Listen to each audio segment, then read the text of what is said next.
Totoo pala talaga ang sabi ng Biblia that there is nothing hidden that will not be disclosed and nothing concealed that will not be known or brought out into the open. Nasa Luke po ito, chapter 8, verse 17. Kita po natin ngayong araw na naka-frozen po sa AMLAC ang Anti-Money Laundering Council, ang assets ni Saldico worth 12 billion pesos. Ang kanyang air assets po ay nasa 4 billion including a Gulfstream 350 jet worth $26 million. At meron po siyang 3,566 bank accounts, 198 insurance policies, 247 motor vehicles, 178 real properties, 16 e-wallet accounts. Ang nakakalungkot ay ang dami naman niyang accounts, pero yung mga accounts natin may VAT pa ang interest ng mga savings natin, di ba? Sila, bilyon. Ilan po ba ang nawawalang pera natin sa 2024 lang? Sa mga budget insertions na yan, nasa 1.75 trillion po ang nawawala. Kaya, baka sarswela lang ito dahil at the end of the day, maglalayasan ng mga ito. Ngayon, pati pala sibuyas natin ng 2022, may kinalaman pala si Lisa Marcos na ang kanyang kapatid po ang naghahawak ng sibuyas ng mga kartel ng 2022 na if naalala po ninyo, ay umabot po ng 600 per kilo ang sibuyas. Yun pala yun. Si Martin Araneta pala ang sinasabing link sa onion cartel na yon. At nung pinaimbestigahan sa Kongreso ay tinawagan si Martin Romualdez na stop ang investigasyon. Pero sa totoo, yung mga aligasyon ni Saldico, in fairness, totoo lahat pati itong rice cartel na kinokontrol din ang rice importation na allegedly si First Lady ang may hawak ng mga transaksyon ng bigas. Nakakalungkot naman na ang claim ng corruption na to against President Marcos Jr. and his associates, including allegations of budget insertions and kickbacks worth 100 billion. Hindi pa po kasama yon yung kay Sandro na 50 billion. Pero sa 2024 lang may 1.75 trillion na nawawala. Ano po ba ang mga nakakalungkot na dito kasi parang lahat na tayo, wala na tayong bilib kung meron pang kasagutan dito. Kahit araw-arawin pang i-report na anong gagawin. Dahil nakikita nyo, mga maliliit na tao ang kinakasuhan ng mabilisan. Pero parang nakakalimutan yata si Martin Romualdez. So President Marcos Jr., kasi recommendation man lang ang ginawa pa lang ng ombudsman kay Martin Romualdez. So, meron po bang i-freeze din sa assets ni Martin Romualdez?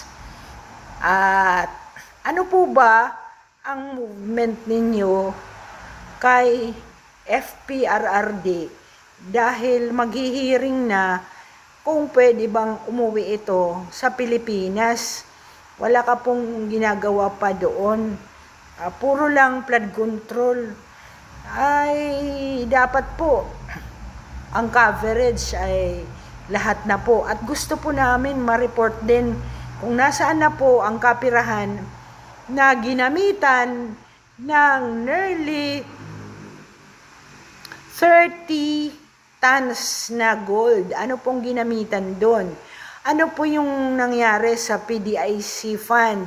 Ano po ang nangyari sa PhilHealth funds namin? Ano po ba ang nangyari sa 2025 budget na ubos na ng first quarter pa lang? So, patuloy po ba ang insertion at utang natin sa 2026 na sobra-sobra sa projected tax collection? Ngayon po, ibinan na tayo ng USA na dinidiscourage na ni President Trump na pumunta ang mga US citizen na mag-tourist dito sa ating bansa. So, ito po ay parang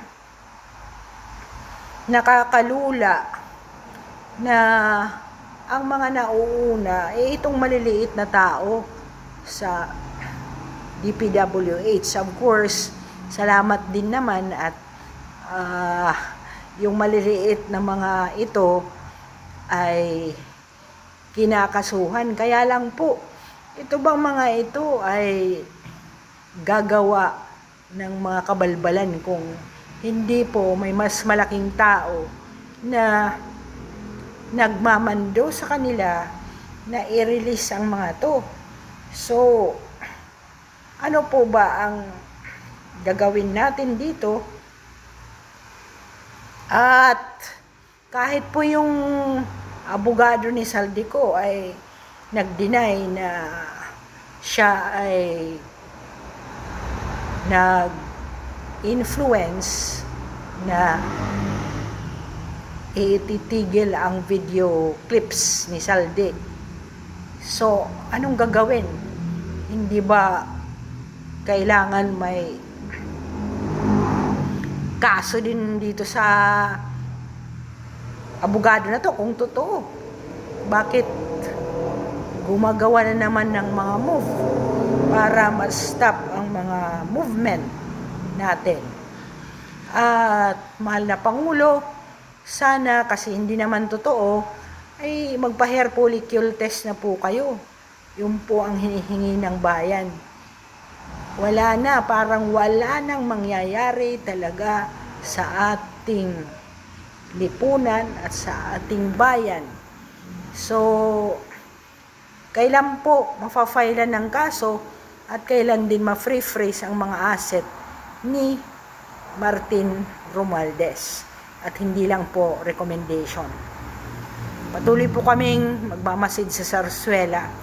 Pero believe it or not, nang sabihin ngayon ng iyong press secretary, undersecretary na gusto ba namin ng piatos, uulit-ulitin po namin, yun po ay meron na pong COA, unmodified audit,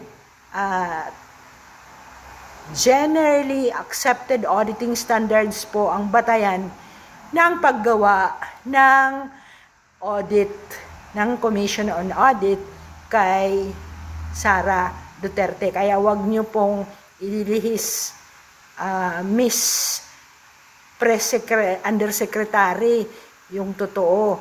Ang tanong po ng bayan ngayon ay sagutin yung mga pinaggagawa ng mga gobyerno na to na group effort. Dinala si FPRRD sa The Hague at ang mga lahat ng mga nagbubumirang po, bumabalik po ang karma sa mga nangyayari sa ating bayan na pangtutugis, pang-uusig sa mga taong nagtatrabaho lang.